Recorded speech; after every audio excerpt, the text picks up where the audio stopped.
আসসালামু আলাইকুম। আপনাদের সবাইকে স্বাগত জানাচ্ছি আরও একটা নতুন টিউটোরিয়ালে।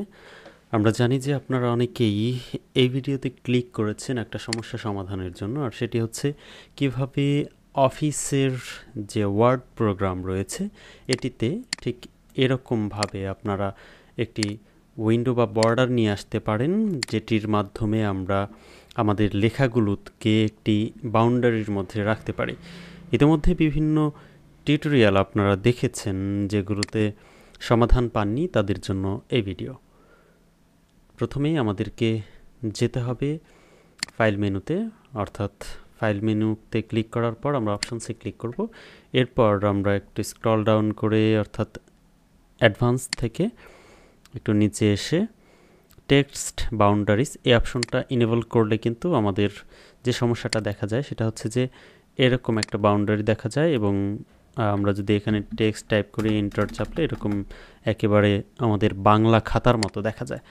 এটিকে আমরা কেটে দেব। আমরা ফাইল থেকে অপশনস থেকে অ্যাডভান্স এবং এরপর আমরা টেক্সট বাউন্ডারিজটা অফ করে দেব। আমরা এখানে ক্লিক করব টেক্সট বাউন্ডারিজ, টেক্সট বাউন্ডারিজটা অফ করে দিয়ে আমরা ওকেতে প্রেস করব। আমরা ওকেতে প্রেস করলেই অর্থাৎ বাউন্ডারিজটা তুলে দিয়ে ওকেতে প্রেস করলাম, আমরা স্বাভাবিক একটা পৃষ্ঠায় ফিরে গেলাম। সো আমরা এখন কি করব, আমরা এই যে বাউন্ডারিটা পেয়েছি এটা কিভাবে পেলাম সেটি আমরা দেখানোর চেষ্টা করব। আমরা প্রথমেই চলে যাব লেআউট অপশনে, অর্থাৎ আপনি যখন অফিস ওপেন করবেন, আমরা এটা কেটে দেই, আবার ওপেন করি। ওয়ার্ড 2019 ভার্সনে আমি করছি, আপনি চাইলে 21, 16 কিংবা অন্যান্য ভার্সনেও ট্রাই করতে পারেন। আমরা এটা ওপেন করে নিচ্ছি।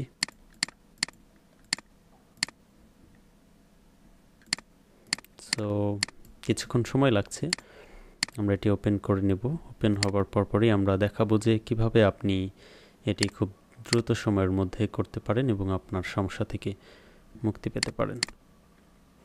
আর এটি করার জন্য আমরা ওপেন করে ফেললাম আমাদের ওয়ার্ড। এরপর আমরা ব্ল্যাঙ্ক ডকুমেন্টে ক্লিক করব। ডকুমেন্টে ক্লিক করার পর দেখেন আমাদের এখানে আগের যেরকম ছিল একদম স্বাভাবিক সেটাই আছে। এরপর আমরা চলে যাব লেআউট অপশনে। এখানে আসার পরে আমরা ক্লিক করব এই যে অপশনসটা আছে পেজ সেটআপ,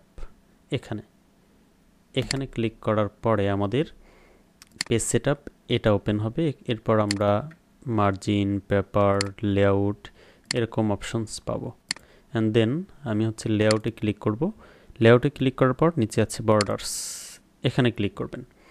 এরপর ক্লিক করতে হবে পেজ বর্ডার এই অপশনে, অর্থাৎ শুধু বর্ডার এটি নয়, পেজ বর্ডার 2 নম্বর অপশন এটাতে।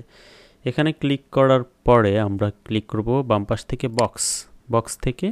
এরপর আমরা হচ্ছে এই লাইনটাতে ক্লিক করব, স্টাইল থেকে এটাতে ক্লিক করব।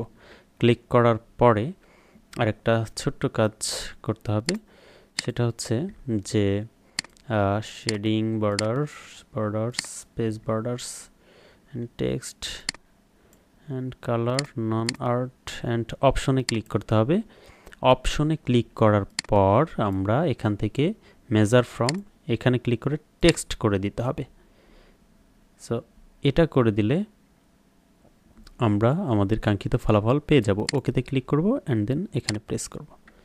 তার মানে আমাদের সমাধান হয়ে গেল। আমরা এখন এখানে ইচ্ছে মতো লিখতে পারবো, আর আমরা লেখার পরে আমরা চাইলে পরবর্তী পেজে গেলেও এটা অটোমেটিক্যালি অ্যাপ্লাই হতে থাকবে, সব পেজে আসতে থাকবে ঠিক যেমনটি দেখতে পাচ্ছেন।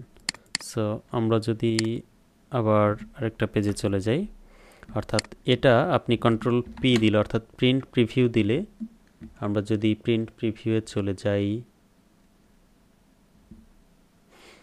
সো আমরা প্রিন্টে ক্লিক করলে প্রিন্ট হয়ে গেছে। আমরা একটু রিভিউ দেখি, ফাইল প্রিন্ট প্রিভিউ।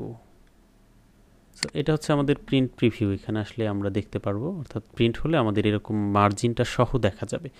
সো এটা আমরা অফ করব কিভাবে, আবার আমরা চলে যাব হচ্ছে আমাদের কাজ যখন শেষ হয়ে যাবে, লেখালেখি শেষ হয়ে গেলে আমরা জাস্ট আবার লেআউটে আসবো, পেজ সেটআপে আসবো, এরপর হচ্ছে লেআউটে ক্লিক করব, বর্ডার্সে ক্লিক করব। এখান থেকে আমরা এই যে অপশনটা আছে এখান থেকে আমরা টেক্সট থেকে ইজ পেজ ওকে অ্যান্ড এখান থেকে নান করে দেবো, স্টাইল এটা সিলেক্ট করে দিয়ে ওকে দেব।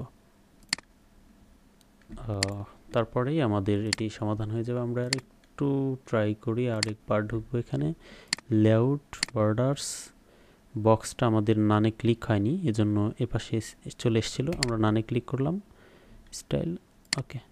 সো আমাদের আবার কিন্তু আগের মতো হয়ে গেল। জাস্ট এটুকু করলেই আপনি আপনার কাঙ্ক্ষিত ফলাফল পেয়ে যাবেন। ভিডিওটি ভালো লাগলে লাইক, কমেন্ট, শেয়ার এবং সাবস্ক্রাইব করে আমাদের সাথেই থাকুন। আল্লাহ হাফেজ।